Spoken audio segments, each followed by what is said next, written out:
The persimmons were too perfect in my hands, their skin unnaturally smooth, like my fake identity, beautiful until someone looked too closely.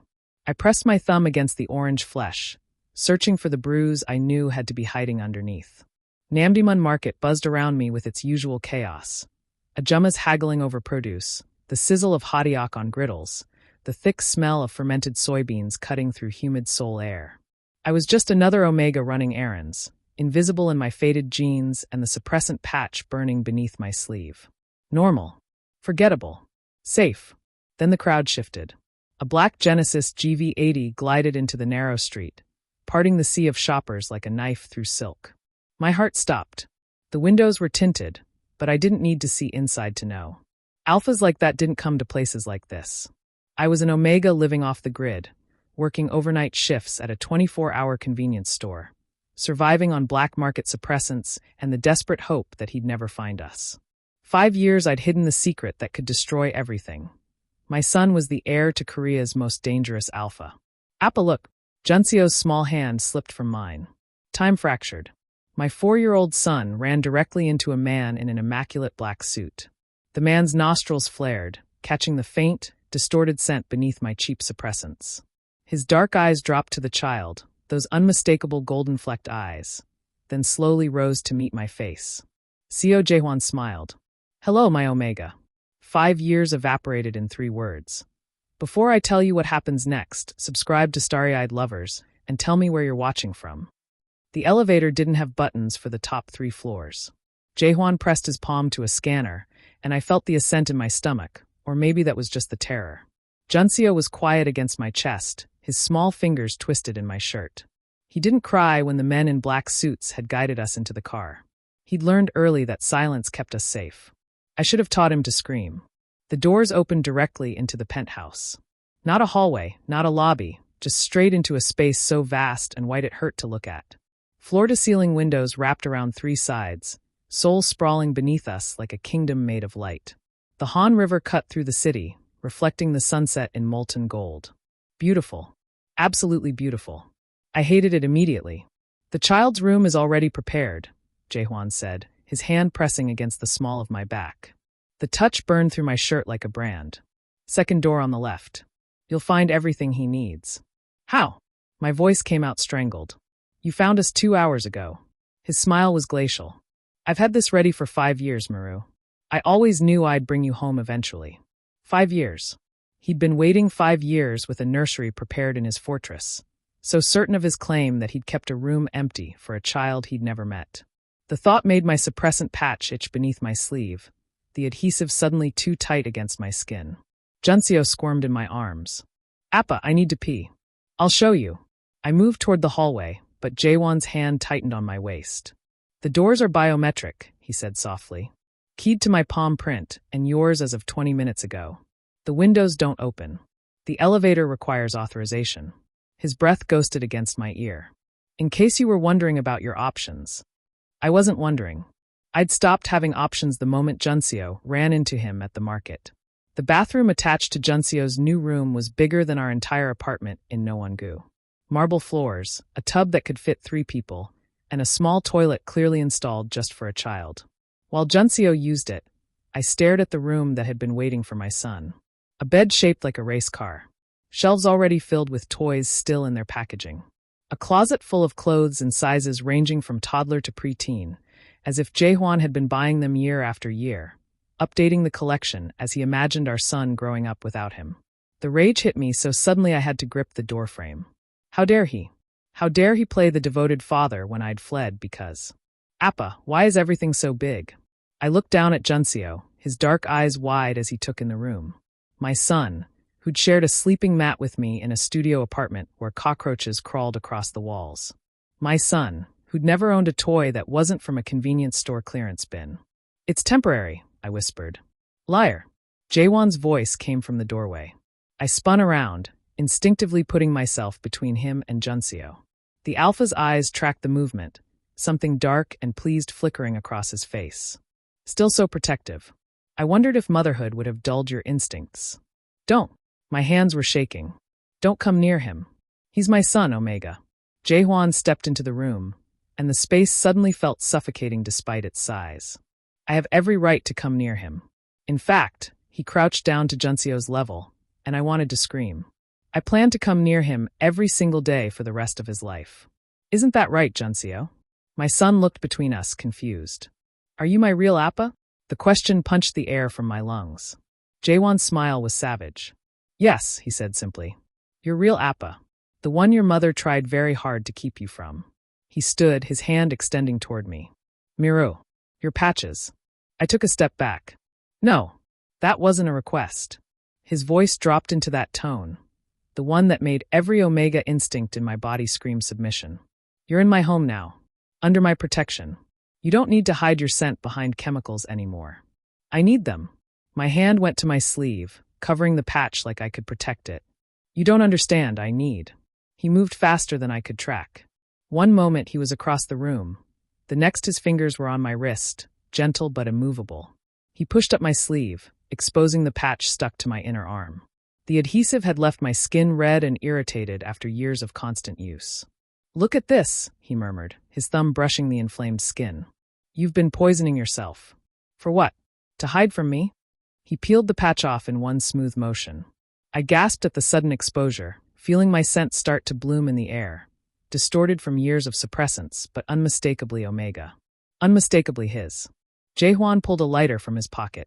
The flame caught the patch, and I watched it curl and blacken in his palm until he dropped the burning remnant into a nearby waste bin. You won't need these anymore, he said, his eyes locked on mine. The gold flecks seemed to glow in the dimming light. Not here. Not with me.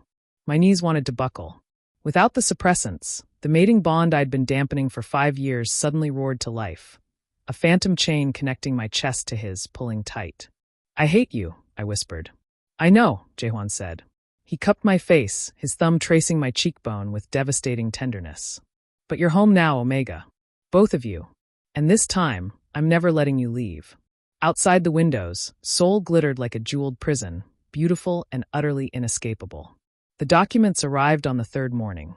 I was watching Junseo eat breakfast, actual breakfast, not convenience store kimbap, when Jaehwan's assistant placed a manila folder on the glass table between us. The woman's scent was neutral, beta, carefully professional as she bowed and retreated without a word. I didn't need to open it to know what was inside. Eat, Jaehwan said to Junseo, his voice warm in a way that made my skin crawl. How easily he slipped into the role of father, like he'd been practicing for years. Appa needs to talk to your other Appa for a moment. Other Appa. The casual possessiveness of it made my teeth grind.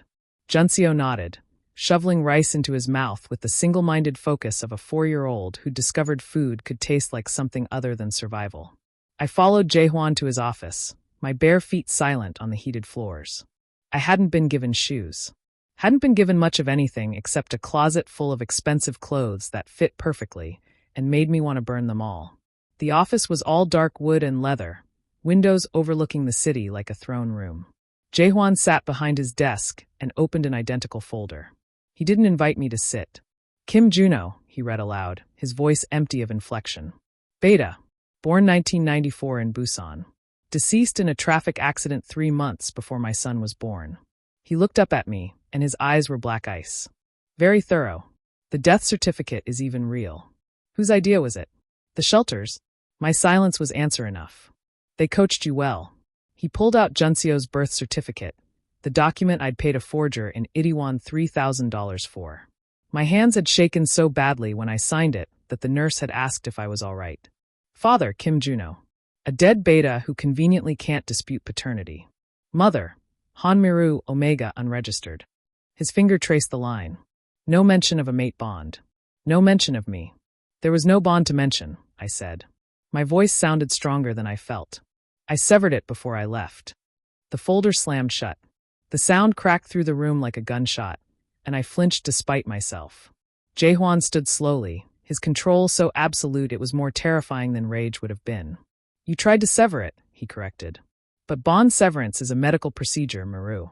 It requires a licensed physician, hormone therapy, months of psychological evaluation. It leaves records. He moved around the desk, each step deliberate. I checked every Omega clinic in Seoul, every underground facility, every back alley butcher who'd attempt it for cash. You weren't in any of them. Because I'd been too poor to afford a real severance. Because I'd simply stopped taking my heat suppressants and started loading my body with bond-dampening chemicals, hoping the connection would wither from neglect. Because I'd been desperate and 22 and so fucking terrified. I tried, I whispered. I know. He was close enough now that I could smell him. Cedar and gunpowder and something darker. Something that made my omega hindbrain keen with recognition. I felt it. Every day for 5 years, I felt you trying to kill our bond. Like ripping out stitches one by one. His hand came up to my chest, pressing against my sternum where the bond lived like a second heartbeat. But it's still here, isn't it? Wounded. Infected. But alive. I couldn't breathe. The bond pulsed under his palm, responding to his proximity like a flower turning toward the sun. Traitor biology. Did you really think I wouldn't recognize my own blood? His other hand fisted in the documents, and I heard paper tearing. My own mate. He ripped the birth certificate in half, then quarters, letting the pieces fall like snow between us. Kim Juno. A fiction. A dead man's name on my living son's papers. He was safer as a beta's child, I said. My eyes burned, but I refused to let the tears fall. Safer as anyone's child but yours. Safer. Jaehwan's laugh was caustic. You were living in Nowongu, Mireu. In a building with broken locks and mold in the walls. You were working overnight shifts in a convenience store where robberies happened twice a month. You were buying black market suppressants that were destroying your endocrine system. He grabbed my wrist, pulling it between us. The skin where he'd removed my patch 3 days ago was still red, angry. This is what you call safe. Safer than being hunted by your enemies. The words exploded out of me. Safer than being used as leverage against you. Safer than watching him grow up thinking violence is love, because that's all you know how to give. The slap would have been kinder than the stillness that followed. Jaehwan's jaw worked, and for a moment I saw past the alpha dominance to something rawer underneath. I searched for you for 5 years, he said quietly. I tore this city apart looking for you. I had men checking every Omega shelter, every clinic, every cheap apartment in every district. I bribed hospital staff. I hacked medical databases. I followed every false lead, every dead end. His grip on my wrist tightened. Do you know what I found? I shook my head, not trusting my voice. Nothing. You disappeared like smoke. And every night I went to bed feeling our bond fraying, knowing you were out there somewhere, suffering, and I couldn't reach you. His forehead pressed against mine, and the intimacy of it was devastating. You took my child and you erased yourself from existence. You made me think I'd lost you both. You never had us to lose, I whispered. Liar. His breath was hot against my lips. You're still lying even now. I can feel your heart racing. I can smell the truth beneath your words. His hand slid from my wrist to my stomach, pressing against the place where I'd carried our son. Did you really think a piece of paper could unmake what we created? That I wouldn't know him the moment I saw him? The tears came then, hot and shameful. I wanted him to have a choice. I wanted him to be free. He's my heir, Jaehwan said, and there was finality in it like a closing tomb. He was never going to be free. Neither were you. He released me, turning back to his desk where more documents waited. These are the corrected papers. Seo Jaehwan.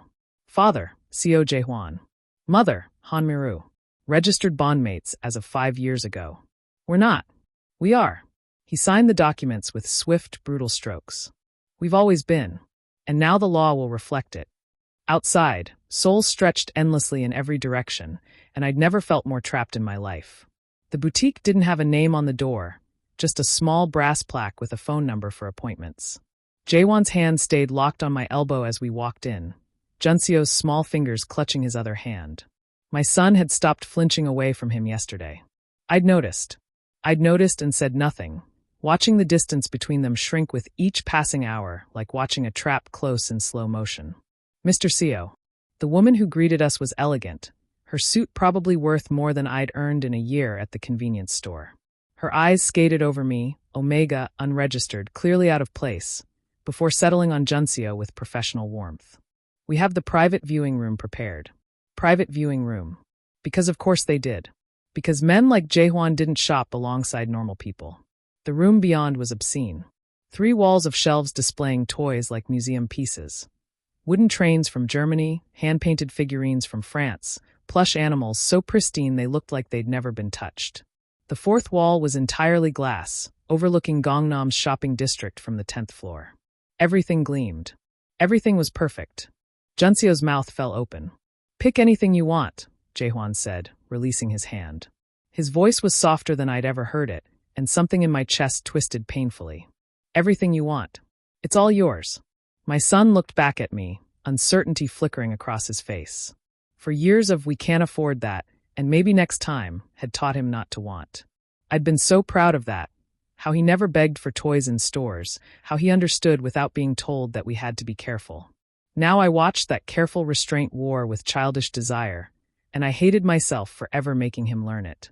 "Go ahead," I heard myself say. The words tasted like betrayal. Junseo moved like he was afraid the dream would shatter. He reached for a stuffed lion first, hugging it to his chest. Then a set of building blocks. Then a remote-controlled car that probably cost more than our deposit on the apartment we'd never return to. The woman followed him with a tablet, noting each item with swift taps of her manicured fingers. "The lion is hand-stitched by a toymaker in Lion," she said to Jaehwan, not me. "Never me. Each one is unique. And the blocks are sustainable teak, completely non-toxic." "I'll take 10 of each," Jaehwan said without looking at the prices. "Different colors for the lion. And add the complete vehicle collection." Junseo gasped. "All of them. All of them." Jaehwan crouched down, his suit straining across his shoulders. He tucked a strand of hair behind Junseo's ear with devastating gentleness. "You're my son. You should have everything." The laugh that burst from Junseo was pure joy, untainted by the weight of everything this meant. He threw his arms around Jaehwan's neck, and I watched my son embrace his father for the first time with real affection instead of confused wariness. The alpha's eyes closed. His large hand came up to cradle the back of Junseo's head, and the expression on his face was so raw it made me look away. This was worse than the penthouse. Worse than the documents. Worse than burning my suppressants. This was my son learning that his father's love came wrapped in luxury, that affection could be bought and measured in zeros on a receipt. This was Junseo discovering that the world I'd built for us, small and poor but ours, had been unnecessary suffering when paradise was waiting if we'd just submitted. "Appa, look." Junseo ran to me with a telescope, top of the line, the kind with digital displays and auto-tracking. "We can see stars." "We don't have a balcony," I said reflexively, then remembered. We didn't have our apartment anymore. We had a penthouse with floor-to-ceiling windows and a terrace that wrapped around 3 sides. "The roof access is perfect for stargazing," Jaehwan said behind me. His breath ghosted against my neck, and I forced myself not to shiver. "I'll have it set up tonight." "You're buying him," I whispered, low enough that Junseo couldn't hear. "I'm giving him what he deserves." Jaehwan's hand settled on my hip, possessive and warm. "What you should have been able to give him if you hadn't run." The barb hit home. I had wanted to give Junseo everything. I'd lain awake on our thin mattress, listening to him breathe, imagining all the things he could have had in a different life. A bigger room. New clothes instead of thrift store finds. Toys that didn't come from the clearance bin. I'd wanted it so desperately it physically hurt. But wanting it from me, earned through honest work, was different from this. "He'll have everything I can give him," Jaehwan murmured against my ear, his voice dropping into something darker. "Everything you tried to deny him. Every toy. Every opportunity. Every advantage my name and my money can provide." His hand slid from my hip to my stomach, pressing against the place where I'd carried our son in secret. "And he'll grow up knowing his real father gave him all of it." Junseo was examining a wooden train set now, his delighted babbling mixing with the woman's patient explanations about craftsmanship and heritage. He looked so happy. So perfectly, heartbreakingly happy in a way I'd never been able to make him. "I hate you," I said again, because it was the only truth I had left. "I know." Jaehwan's lips brushed my temple, a mockery of tenderness. "But watch him, Omega. Watch how easily he blooms when he's not being starved." His hand tightened on my stomach. "This is what you stole from him. 5 years of this." The guilt was a living thing, clawing up my throat. Because he was right. Because Junseo was 4 years old and had never owned anything new, had never experienced the simple joy of having whatever he wanted. Because I'd been so focused on keeping him away from Jaehwan's world that I'd never stopped to wonder if my world was enough. "Mr. Seo," the woman approached with her tablet. "The total comes to." "I don't care." He pulled out a black card, the kind with no spending limit. "Deliver everything to the penthouse by tonight." And add whatever else you think a 4-year-old boy would enjoy. Price is irrelevant. She bowed, already tapping new items into her order. Junseo ran to us carrying an armful of books, his eyes shining. Appa, can we read these together? Please. He was looking at Jaehwan when he said it. Not me. His real Appa, the one who'd appeared like magic and made all his unspoken wishes come true. Every night, Jaehwan promised, and lifted our son into his arms like he'd done it 1,000 times before. We'll read every single one. I followed them out of the boutique, my hands empty, watching my son's head rest trustingly on his father's shoulder. The trap had closed. I just didn't know yet if I was the only one caught in it. I found him in his office at 3 a.m. I couldn't sleep, hadn't slept properly since we'd been brought here, and the penthouse felt suffocating in the dark. Junseo was safe in his ridiculous race car bed, surrounded by enough toys to stock a store, but I'd still checked on him twice before wandering the halls like a ghost in someone else's life. The light beneath Jaehwan's office door was a thin gold line. I should have turned back. Should have returned to the bedroom he'd given me, separate from his own, surprisingly, and pretended I didn't notice how he never seemed to sleep either. Instead, I opened the door. He was standing at the window, a glass of whiskey in one hand, his shirt unbuttoned at the collar. He didn't turn when I entered, but his shoulders tensed with awareness. Can't sleep? His reflection in the glass was ghostly, hollow-eyed. I'm not used to silence, I said. Our apartment had been thin-walled, full of neighbors' arguments and traffic noise, and the constant hum of a city that never stopped. Here, the soundproofing was so complete it felt like being buried alive. Neither am I. He finally turned, and I saw the exhaustion carved into his face. How long had it been there? Had I just not noticed, or had he hidden it better before?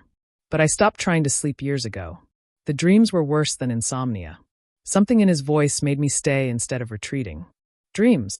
Nightmares. He set the glass down and moved to his desk, pulling open a drawer. Do you know what an incomplete bond feels like for an alpha, Mireu? When the omega tries to sever it. I didn't answer. Couldn't. It's like drowning, he continued, his voice eerily calm. Like someone's holding your head underwater, and you can feel them struggling on the other end, desperate to breathe, but you can't reach them. You can't help them. You can only feel their panic echoing through your own chest. His hand pressed against his sternum, the same place he'd touched on me, where the bond lived. For 5 years, I felt you drowning. The confession hung in the air between us, too raw to touch. I didn't, my throat closed. I didn't know it would affect you like that. Didn't you? His smile was bitter. Or did you just not care? He pulled out a folder, no folders plural. A stack of them, thick with documents. Come here. I should have refused. Should have turned and walked out. Instead, I crossed to the desk, my bare feet silent on the wood floor. The first folder he opened was full of photographs. Blurry surveillance images of omegas who weren't me, walking through markets, getting on buses, their faces circled in red pen. Rejected. Not her. Try again. That one was from 6 months after you left, Jaehwan said, pointing to a photo of an omega with dark hair and a similar build to mine. I flew to Busan personally. Waited outside her apartment for 3 hours before I got close enough to scent her. His finger moved to another photo. This one was a year later. Taegu. She worked in a convenience store just like you. Same schedule, same height. Wrong scent. Wrong everything. Before I tell you what happens next, subscribe to Starry-Eyed Lovers and tell me where you're watching from. He flipped through pages of dead ends. Shelter records with names redacted. Hospital admission forms for omegas in crisis, none of them me. Interview transcripts with people who'd maybe seen someone matching my description. Financial records showing payments to informants, investigators, hackers. I checked every omega clinic in the country, he said, his voice flat with exhaustion. Every underground facility that did off-the-books bond severances. I paid doctors to violate confidentiality. I bribed hospital staff. I hacked medical databases that could have gotten me arrested. He pulled out another folder, this one thinner. These are the 3 times I almost found you. The first was dated 2 years ago. A tip about an unregistered omega working night shifts in Nowon-gu. By the time his men arrived, I'd already switched to a different store. The second was last year.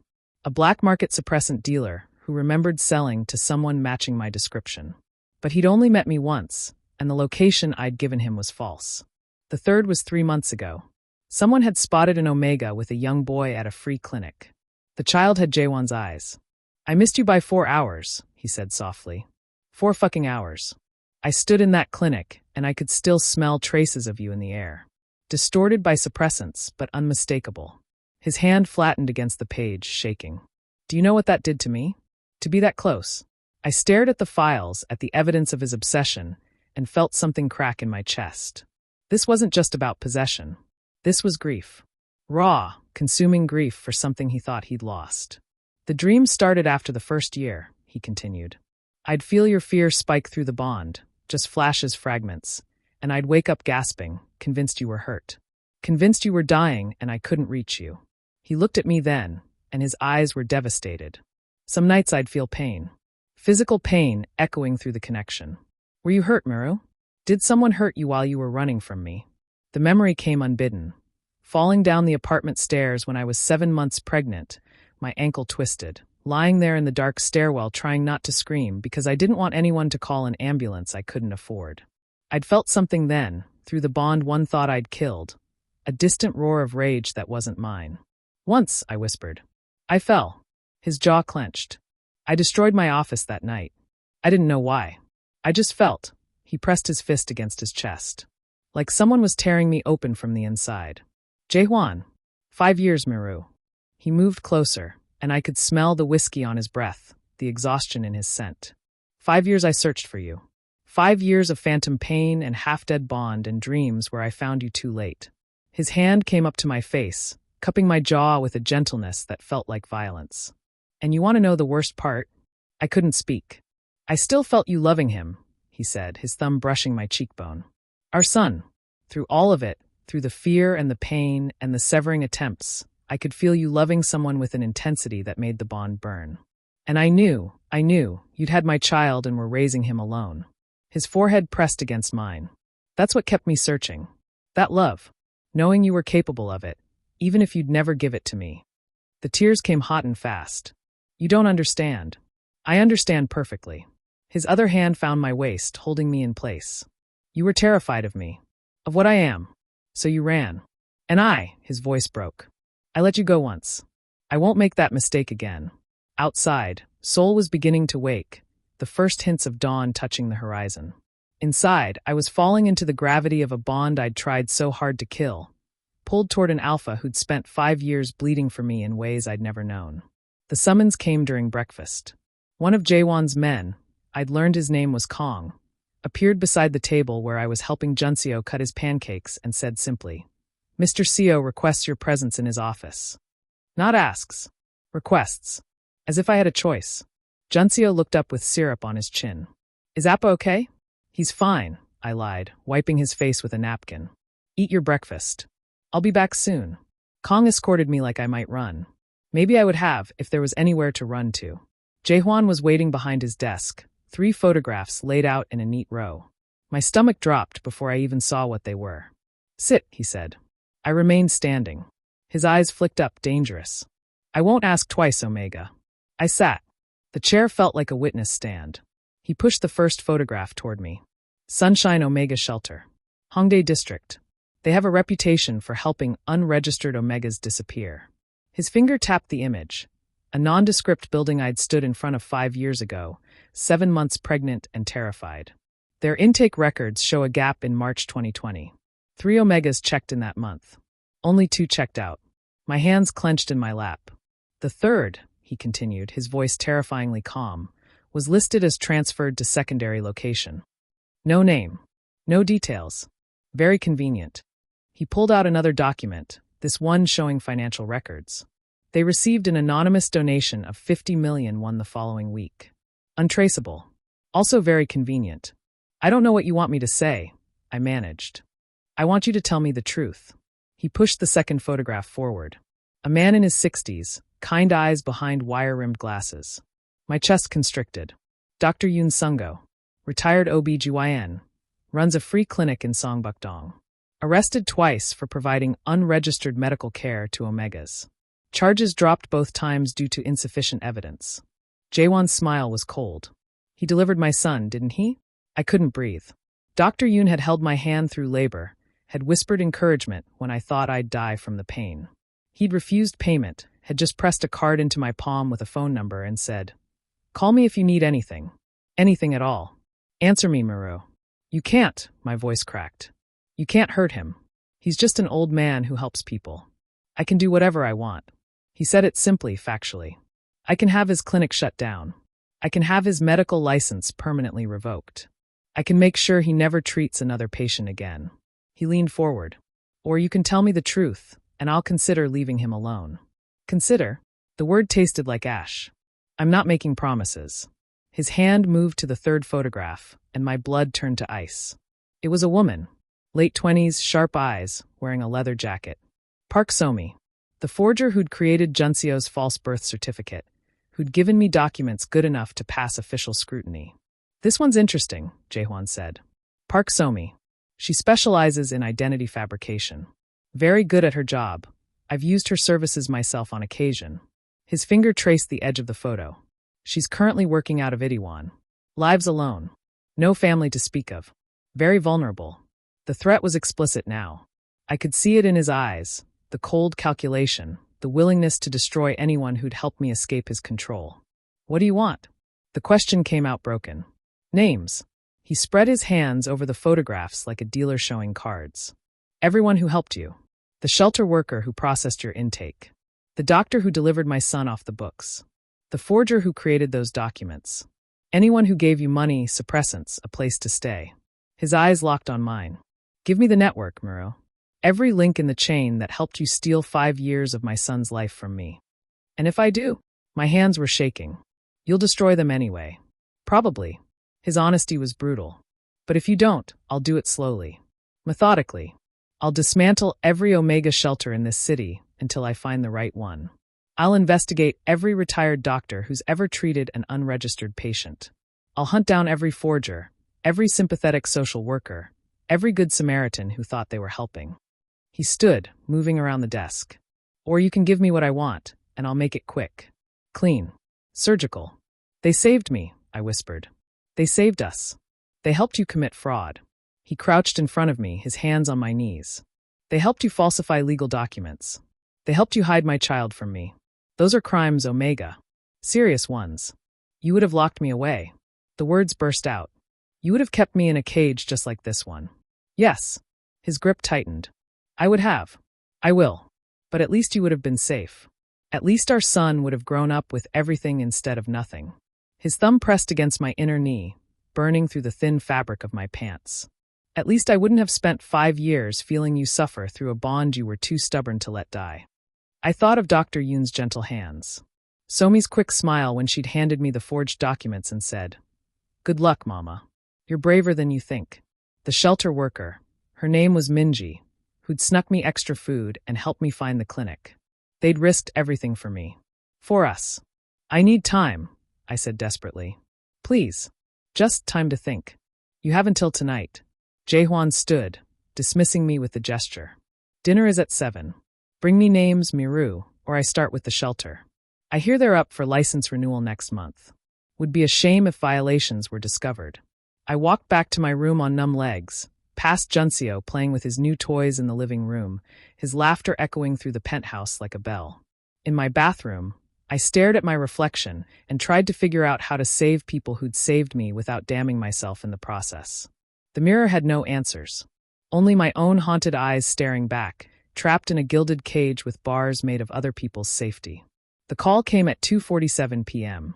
I was folding laundry, expensive clothes I hadn't bought, for a child I was watching slip further away from me, when Jaehwan's phone buzzed.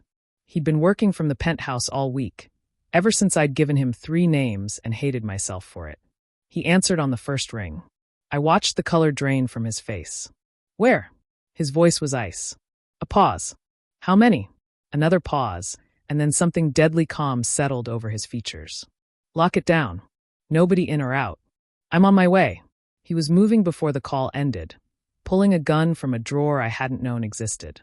The weapon looked natural in his hand, like an extension of his body. "What's wrong?" My voice came out thin. "Junseo's school."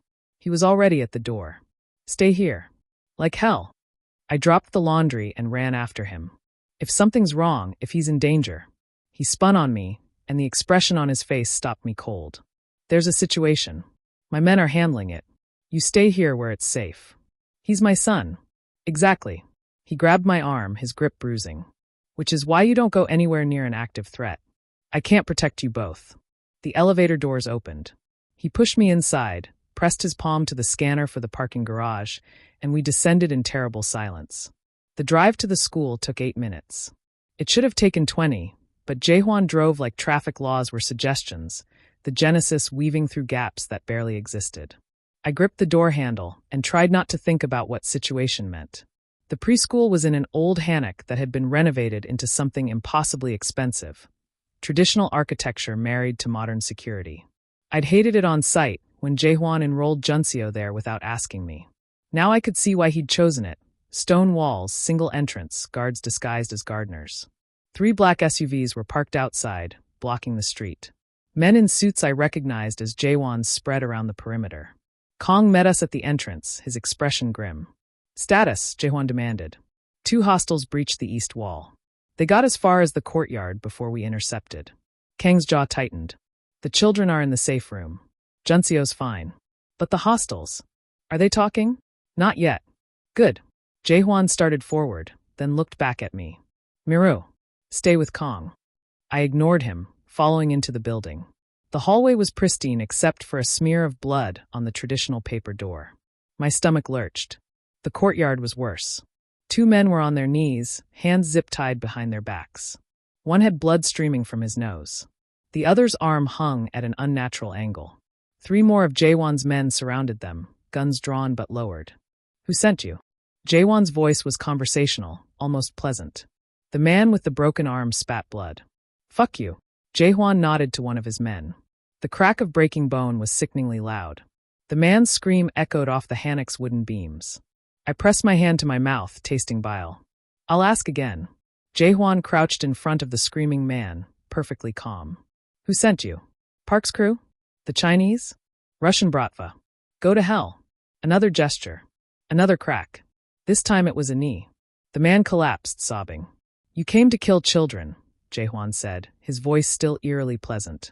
You came to my son's school with guns, and you're surprised when I break your bones? He stood, pulling his own weapon. Last chance. Who sent you? Park Min-sik, the other man gasped. Blood bubbled at his lips. He wanted to send a message. About the docks. Ah! Jaehwan's smile was terrible. That makes sense. Min-sik always was dramatic. He raised the gun. Jaehwan, I didn't know what I was going to say. Don't. Please. Not in front of me. He didn't look at me. 2 shots, precise and efficient. Both men crumpled. The silence that followed was absolute. I couldn't hear anything over the roaring in my ears, couldn't process what I'd just witnessed. Jaehwan holstered his weapon and turned to Kong. Clean this up. Then burn Park Min-sik's operations to the ground. Every warehouse, every front, every safe house. I want him to understand what happens when you threaten my family. Yes, sir. And double the security detail on the school. Guards inside and out. I want eyes on my son every second he's here. Only then did he look at me. His expression was unreadable, but there was blood spatter on his shirt collar. Tiny red dots against pristine white. Where's Junseo? My voice sounded distant, not mine. Safe room. Come. He led me through the building to a reinforced door. The code he entered was 16 digits long. Inside, children sat in a circle with their teachers, playing a game with cards. Normal. Peaceful. Like there weren't 2 dead men bleeding out in the courtyard. Junseo looked up when I entered. Appa, are you here for early pickup? I couldn't speak. Just dropped to my knees and pulled him into my arms, breathing in his scent, milk and soap and innocence. The bad men are gone, Jaehwan said softly, addressing the room. Everyone is safe now. The teachers looked relieved. Grateful. Like he was a hero instead of a killer. In the car going home, Junseo chattered about his day, oblivious. Jaehwan drove normally now, one hand on the wheel. The blood on his collar had dried to rust. You killed them, I said quietly, once Junseo had dozed off in his car seat. Yes. Just like that. Without hesitation. They came to hurt our son. He glanced at me, and his eyes were flat. Empty. I'd kill 1,000 men before I let anyone touch him. You understand that now, don't you? I did. God help me, I did. Because when I'd seen those men in the courtyard, When I'd understood they'd come with guns to a school full of children, I'd wanted them dead too. I'd wanted Jaehwan to do exactly what he'd done. "This is your world," I whispered. "This is what you wanted me to bring him into." "No." His hand found mine across the console. "This is the world we live in, whether you want to acknowledge it or not. The only difference is, in my world, I can protect him. In yours, you were one lucky break away from losing him to someone like Park Min-sik." His fingers tightened. "I may be a monster, Mireu, but I'm the monster who keeps our son alive." I looked back at Junseo, sleeping peacefully, and knew with terrible certainty that Jaehwan was right. The violence I'd run from was the only thing standing between my son and a grave. I woke up burning. Not fever, I knew fever. This was different, deeper, a heat that started in my core and radiated outward until my skin felt too tight. I kicked off the covers and immediately regretted it, the cool air making me shiver despite the fire in my veins. No, not now. Not here. I hadn't had a heat cycle in 5 years. The suppressants had destroyed my body's natural rhythms, turning my heats into something irregular and broken. I'd thought, hoped, that maybe they were gone entirely, that I'd poisoned that part of myself beyond repair. My body had other plans. Before I tell you what happens next, subscribe to Starry-Eyed Lovers and tell me where you're watching from. I stumbled to the bathroom and stared at my reflection. Flushed cheeks, dilated pupils, the faint sheen of sweat on my collarbone. Preheat. I had maybe 24 hours before it hit fully, and I was trapped in a penthouse with an alpha whose pheromones I could smell even through closed doors. The shower helped for 10 minutes. Then the heat came back, worse now, accompanied by a hollow ache low in my belly. I pressed my forehead against the cool tile and tried to think through the haze. I needed suppressants. Emergency heat blockers. Something. Anything. But Jaehwan had burned my suppressants, and he controlled every exit. The breakfast table felt like a battlefield. Junseo sat between us, babbling about a picture he'd drawn in his new art class. I couldn't focus on his words. Every breath brought Jaehwan's scent, cedar and gunpowder, and something darker that made my hindbrain whine with recognition. Alpha. Mate. Home. I gripped my fork hard enough to hurt. Jaehwan's eyes tracked the movement. He'd been watching me since I'd entered the room, his gaze sharp and assessing. He knew. Of course he knew. Alphas could always tell. "You're not eating," he observed. "Not hungry." The fruit on my plate looked obscene. Too ripe. Too soft. Everything felt sexual suddenly, my body rewiring innocent things into invitations. "Appa doesn't look good," Junseo said, frowning at me. "Are you sick?" "Just tired, baby." I forced a smile. "I'm fine." Jaehwan dismissed Junseo to play after breakfast. The moment our son was out of earshot, he leaned back in his chair and said simply, "When?" "I don't know what you're talking about." "Don't insult my intelligence, Omega." His voice dropped into that register that made my spine arch involuntarily. "You're in preheat. I can smell it. When's the last time you had a proper cycle?" 5 years. The admission felt like defeat. "The suppressants destroyed your endocrine system." "Yes, I know."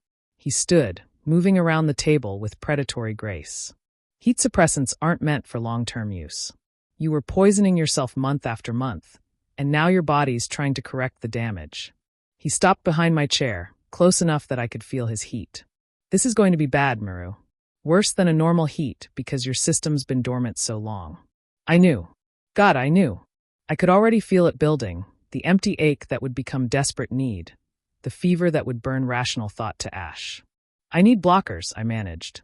"Emergency suppressants. Something." "No." His hand settled on my shoulder, and the touch sent electricity down my spine. "You're not putting more chemicals in your body. You're going to ride this out naturally." "I can't." Panic clawed up my throat. "Not here. Not with you. Especially with me." His thumb brushed the scent gland on my neck, and I gasped. "I'm your bonded alpha, Mireu. Your body knows it even if you don't want to admit it. Fighting the heat will only make it worse. Get away from me." I tried to stand, but my legs were shaking. He let me go, stepping back with visible effort. "I'll have the nest room prepared. Food, water, everything you'll need. You can lock yourself in if you want." "And you?" The question came out breathless. "I'll stay as far away as you ask me to." His eyes were dark, pupils blown wide. "But understand this. Every instinct I have is going to be screaming at me to break down that door. To give you what your body's begging for. My control is good, Omega, but it's not infinite. The day crawled by in agony. I tried to distract myself with Junseo, but every movement felt wrong. My clothes were too rough against sensitized skin. The air was too thick. I kept catching myself staring at Jaehwan across rooms, tracking the way he moved, the flex of his hands, the strong column of his throat. Dinner was a mistake. Jaehwan had insisted on eating together. Family dinner, he called it, like we were normal. Like I wasn't slowly coming apart at the seams. The food tasted like ash. I pushed it around my plate while Junseo talked about his day, while Jaehwan responded with patient attention, while the tension stretched tighter and tighter. Junseo. Jaehwan's voice was strained. It's time for bed. But I'm not tired. Now. The alpha command leaked through. Junseo's eyes widened, but he went without further protest. The silence after he left was suffocating. You're in active heat, Jaehwan said. He hadn't moved from his seat, but his knuckles were white around his fork. It's starting. I could feel it, the shift from uncomfortable to unbearable, the way my body was opening, preparing, calling. Slick was starting to gather, hot and mortifying. My scent was changing, sweetening, screaming availability to any alpha in range. Thankfully, there was only one. I'm going to my room. I stood on trembling legs. Mireu. He finally looked at me, and his eyes were molten. The careful control he'd maintained for weeks was cracking, fissures spreading across his composure. If you need me, I won't. Your body will. He stood slowly, like moving too fast would shatter his restraint. I can wait, Omega. I've waited 5 years. I can wait through this too. He crossed to me, stopping just close enough that I could feel his heat. But your body remembers who you belong to. And when the fever gets bad, when the pain becomes unbearable, you'll call for me. Never. The word was a whimper. His hand cupped my face with devastating gentleness. We'll see. I fled to my room and locked the door, then immediately dragged every blanket I could find into the closet. Nest. I needed to nest.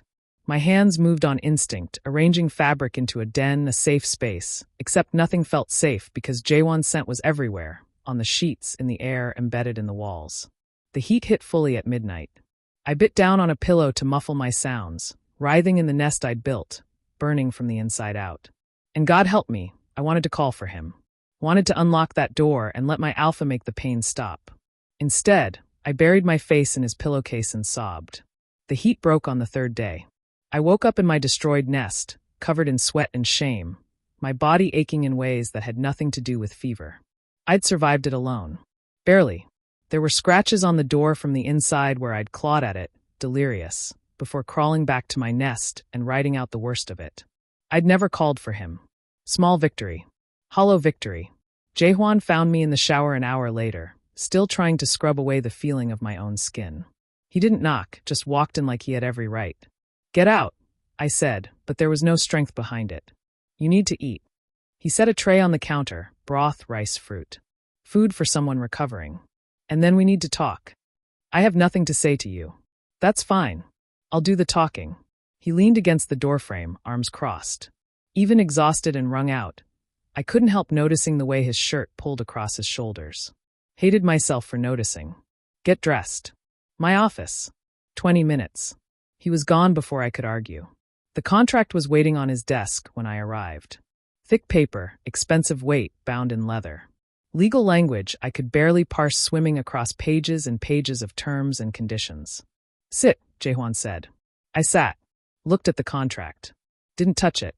We've been dancing around this for weeks, he began, his tone businesslike. Clinical. It's time to formalize the situation. You have 2 options, Mireu, and I need you to choose. I don't want either option. Nevertheless, he opened the contract to the first page. Option 1. You accept your role as my bonded mate. We complete the mating bond properly, a claiming bite, registered and witnessed. We marry legally, which legitimizes Junseo as my heir and affords you certain protections under both Korean law and my organization's bylaws. His finger traced down the page.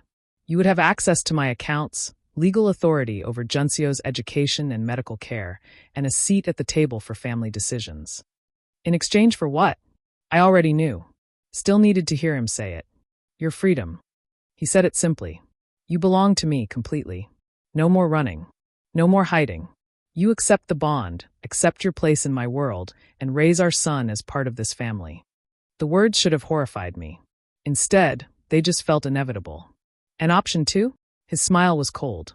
You remain a guest. Indefinitely. You stay in this penthouse, you have access to Junseo, but you have no legal rights. No authority. No protections. He flipped to a different section of the contract.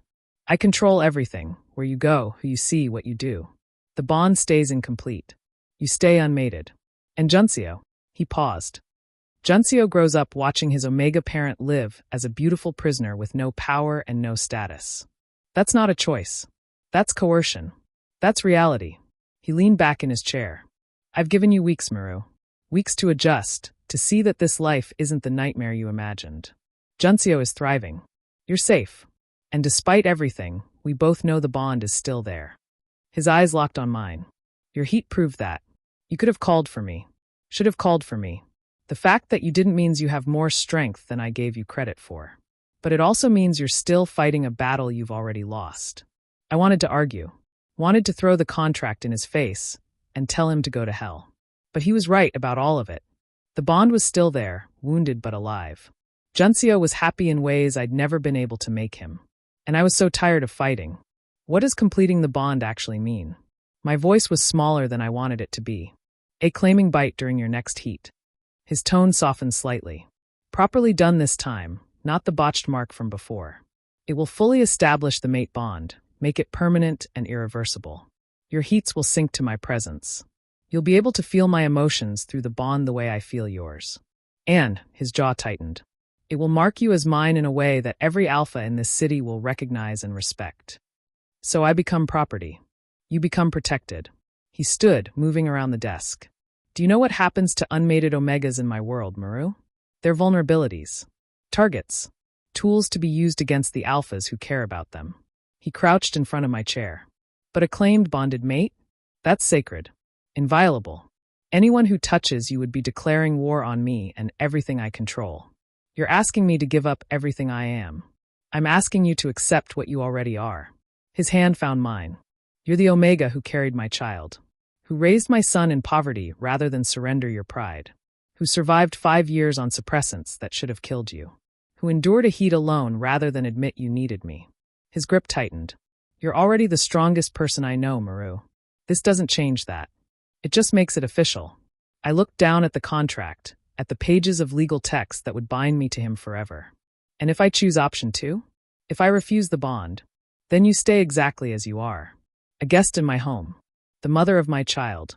But never my equal. Never my partner. His voice went hard. And when Junseo asks why his Omega parent has no voice in family decisions, why you're not at important events, why you live in this penthouse but aren't really part of the family, what will you tell him? The cruelty of it stole my breath. He was using our son as leverage, using my love for Junseo as a weapon. I hate you, I whispered. Again. Always. Sign the contract, Mireu. He placed a pen in my hand. Stop fighting. Stop running. Just surrender. I stared at the pen, at my hand holding it, at the signature line waiting at the bottom of page 43. This was agency, I told myself. Choosing my prison instead of having it chosen for me. Claiming what power I could in a situation designed to strip it away. This was survival. I signed my name in shaking script, Han Mireu. Jaehwan's smile was terrible and triumphant as he countersigned below mine. Seo Jaehwan. Your next heat, he said softly, taking the contract. I'll complete the bond. Until then, he pulled me to my feet, his hand cupping the back of my neck. Welcome to the family, Omega. Officially. Outside the windows, Seoul glittered with indifferent beauty, and I wondered if this was what freedom felt like when you'd forgotten what it tasted like. My next heat came 6 weeks later. This time, I didn't lock the door. Jaehwan found me in the nest I'd built in his bedroom. Our bedroom now, though I still thought of it as his.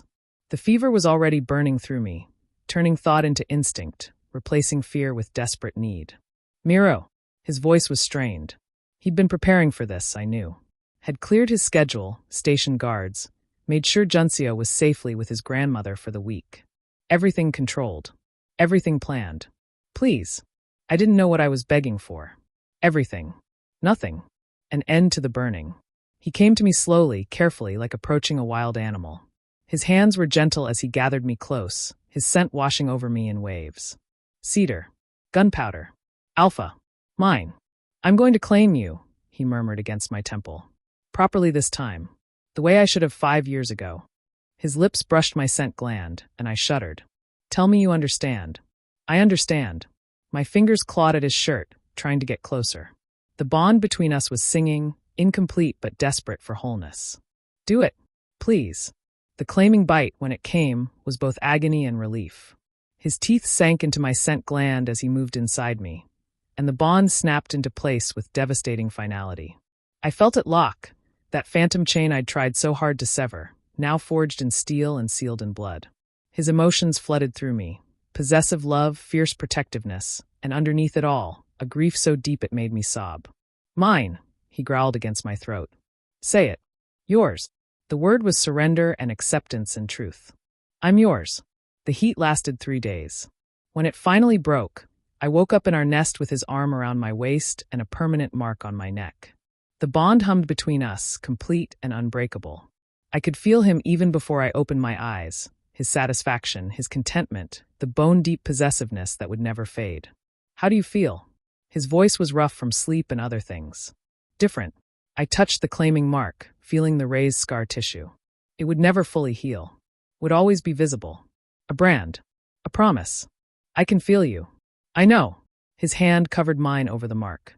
I've felt you for 5 years. Now we're even.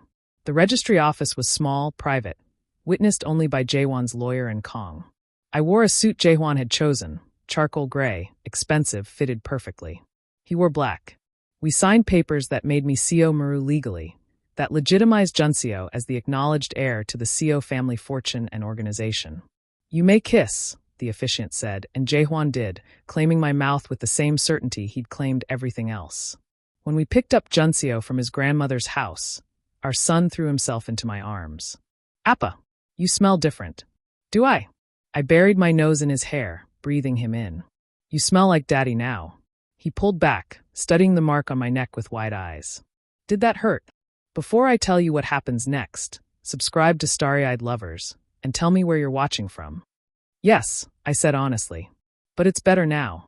Jaehwan ruffled Junseo's hair, his other hand resting on my lower back. Possessive. Protective. It means we're a real family now. All of us together.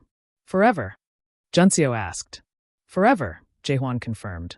I felt the truth of it through the bond. His absolute certainty, his unshakable possession. Forever. There would be no escape now. No running. No freedom. Only this. The weeks that followed fell into a rhythm I hadn't expected. I learned the names of Jaehwan's men, the structure of his organization, the delicate politics of his world. He included me in decisions about Junseo's education, about household matters, about which social events we'd attend as a family. Not business. He kept that separate, but enough that I felt less like a prisoner and more like a partner. I also learned how to shape the shadows. When Junseo asked why his father's men carried guns, I told him the truth. Because the world is dangerous, and sometimes protecting the people you love means being dangerous too. But strength isn't just about violence. It's also about knowing when not to use it. When he noticed that some of his friends Omega's parents seemed scared of their alphas, I taught him. Being Omega doesn't mean being weak. Your Appa is Omega, and I survived 5 years protecting you alone. Don't confuse submission with powerlessness. And when he found me crying one night, missing the freedom I'd never have again, I held him close and whispered. Sometimes we make choices that hurt. But we make them because we love someone more than we love ourselves. That's a different kind of strength. Jaehwan watched these lessons from doorways, from across rooms, through the bond that connected us. I felt his approval, his respect, his love, twisted and possessive as it was. One evening, I found them in the library. Junseo was curled in Jaehwan's lap, an advanced reading book open between them. Our son was sounding out words carefully while his father guided him with patient encouragement.